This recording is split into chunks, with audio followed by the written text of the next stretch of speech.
Hi, lovelies. For those of you that are new here, my name is Sarah Martucci. I'm a psychic medium, certified crystal healer, paranormal investigator, also known as the Duchess of Donuts and the Cussmouth Angel. I'm also totally obsessed with Sasquatch and aliens, even though aliens freak me the fuck out. Anyways, welcome to the free weekly reading. This is where I pull 3 piles of cards. You pick any and all that you're drawn to. First, I'll talk about some astrofuckery, and then we'll get into what I think the cards mean for your week ahead. So, guys, I'm going to keep it simple this week. We are entering into Mercury retrograde on the 14th. And it should be going until February the 3rd. Essentially, guys, anytime a planet goes retrograde, it's asking us to go within. This is the perfect time with Mercury being here, the planet around communication, exchanging information, short-term travel, connecting it with Gemini, who it usually rules, and Virgo. Also, like, don't be surprised if your siblings come back around. We're talking with family members, maybe a short trip. Like, usually it also talks about short trips, going back to, like, our old neighborhood, going back to our old hangout spots, blasts from the past coming back.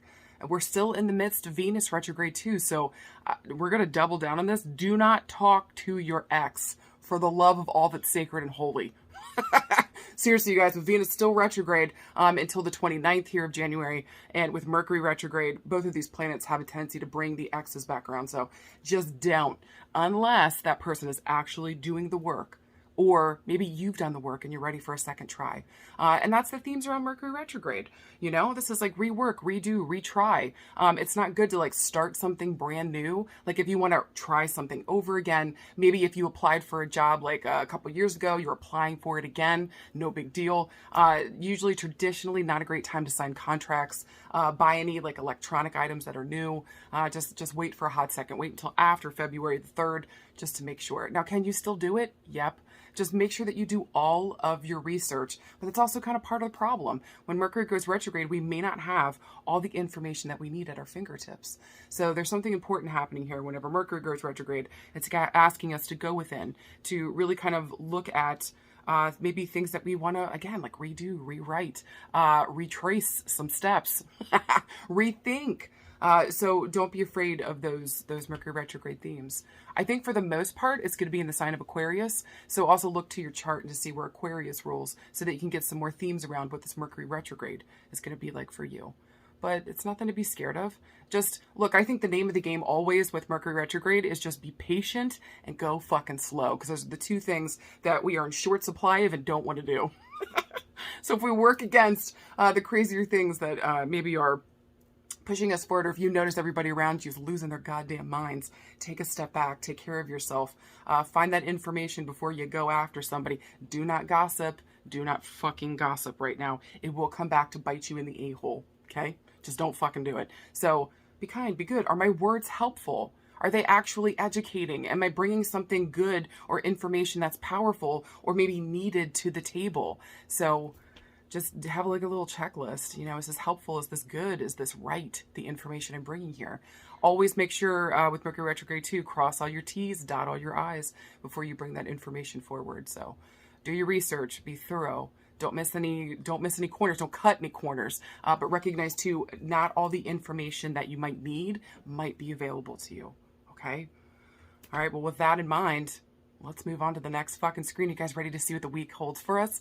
All right, see you guys in a sec.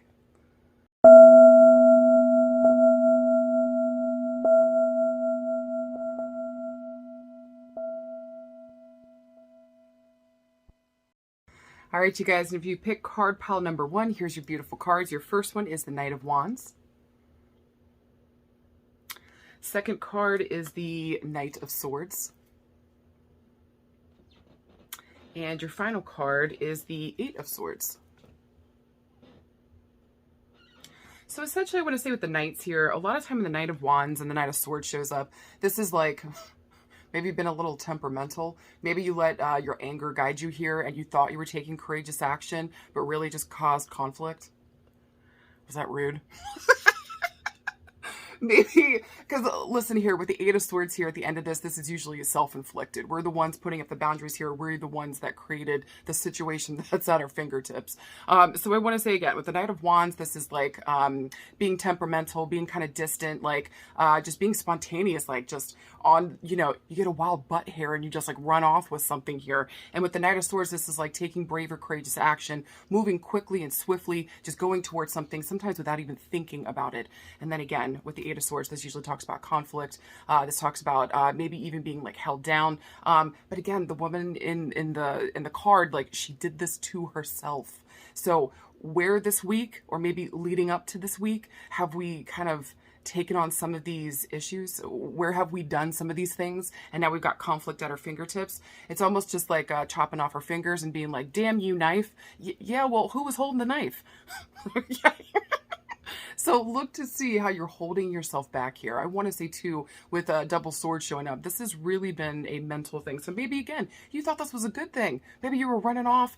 Maybe you, with fire and swords here, you ran off and you said something that maybe you shouldn't. So maybe this is a call to step back this week. Really recognize how whenever we take those actions and we do those things, it really holds us back, or it causes conflict, or it causes us to be feeling as though like we can't move forward in the way that we want. How do we really sit down and pay attention to mentally what's coming up for us, being here in this present moment, not letting that fire take us off in a different direction where we're trying to be? Sit down, really think about our actions, slow but steady actions here, help balance out maybe the wilder feelings that we have, or the wilder things that we feel we are called to do. Calm your tits this week is what I want to say. If you're ready to pop the fuck off about something, or ready to go say something, just take a beat and take a deep breath and recognize, could this cause conflict? Have I really thought this thing through before I do it and say it? This is going to help you big time. Don't be a dumb bubblegum. Thank you. All right, and if you guys pick card pile number 2, here's your beautiful cards. Your first one is the Three of Coins. Second card is the Three of Swords. And your final card is the Ace of Swords. So I definitely think card pile number 2 is about teamwork this week, or feeling as though maybe this has to do around your career. Maybe this is like working with another person towards a goal. Maybe this is within friendships or family. This could even talk about love.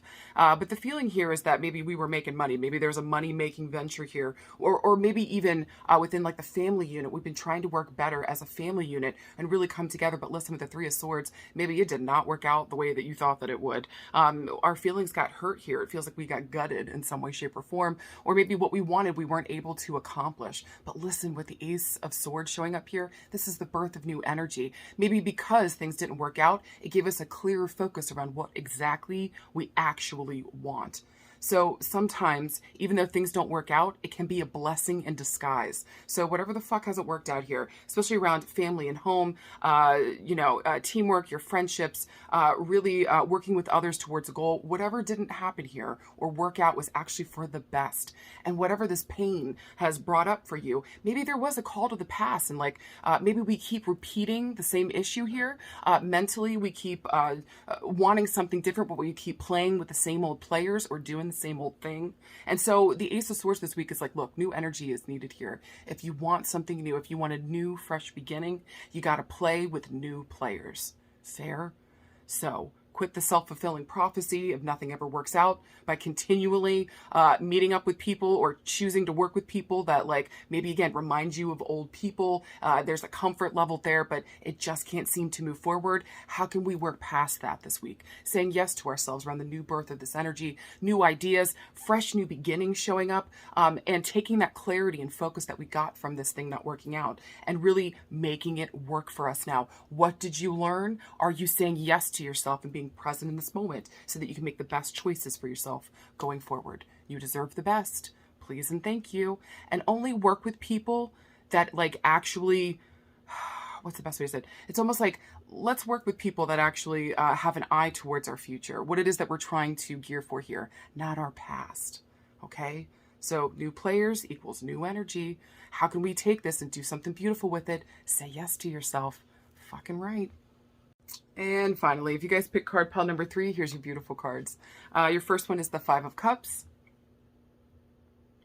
Second card is a major arcana card. You got the Lovelies. And the final card is another major arcana card, Temperance. So I want to say this week, guys, with the Five of Cups especially showing up, this talks about like separation, loss. Again, a lot of this can be self-inflicted here with this. I know, tell me to go fuck myself, okay? Maybe there's been fighting or something happening here. And with the Lover showing up, this could be obviously around a relationship, a really important one. This could be an actual love interest. This can be family, friendship. It doesn't matter. When the Lover shows up, this also talks about like an important crossroads that we're at, having to make serious big term choices. And y'all, with Temperance showing up, guess what it's telling us? Fucking balance. So bring it back into balance. Maybe the interpretation this week is that you feel separated from the love of your life, or you guys can't be close to each other right now, and you're trying to find the balance within your situation so you don't like lose all control, let the sadness take you and you can't get any of your shit done. Or maybe we had a fight here with a family member or our best friend or somebody that we really freaking care about, and it just feels like we've been thrown so off kilter, we can't see straight, we don't know what to do. Temperance is coming and saying, hey, find the balance. Remember who you are. I love the Lovers for this too, because it also says to us, even though we're going to be a part of a couple or we're working with somebody here in some way, shape, or form, we're also still an individual. So how do we still continue to like be a part of a group setting? How do we be a part of a partnership while also recognizing we are our own individual person and that the choices that we make still affect our lives? So I think finding the balance within our relationships this week, maybe this even has to do within yourself, that maybe you feel as though you're not getting what you need from your partners right now. People aren't showing up for you in the way that you need. How are you taking care of your own needs then? So maybe stop putting this on other people. Maybe sit down and really focus on what is it that you do need and taking care of your own needs first and foremost. Tell me to fuck off if that was rude. Just know I completely and utterly understand. I hope this resonated for you guys. Just remember this week, if you got pile number 3, find the balance. How do we work this out so that this isn't, that the partnerships that we're in are adding to our life, that we're not becoming like codependent with them. We don't need them in order to survive or to move forward. Having these relationships actually enrich our lives. Find that balance. This is the key moving forward this week. But I also want to say with this, also too, if you're worried about a partnership or a friendship or a love relationship, please don't worry with Temperance showing up here with these 2 cards. I really feel as though whatever happened within the situation, if there was a fight or a separation or a loss, just know that it feels as though we would be coming back together, or that I do feel at the end of the day, we even each other out. We balance each other out. So look for ways too where we can both bring our gifts and abilities to the table, so that we know what we are responsible for, maybe even clarity around what we're responsible for, who we are, and what we're here to do might help us as well. You guys, any and all feedback helps me to grow. Let me know if the card piles resonate for you. I love you guys. I hope everybody's doing good. We got a wild week ahead, so hold on fucking tight. Tomorrow, I'm coming out, me and a good friend of mine, Nancy Andrews, another psychic medium from La Luna Healing Arts, sat down and really kind of like how to talk about this year and the energy that we're all kind of feeling. So I'm going to be posting that up tomorrow. Hopefully you guys dig that. Let me know if the card pile resonated for you. I love you guys, and I'll talk with you soon. Bye.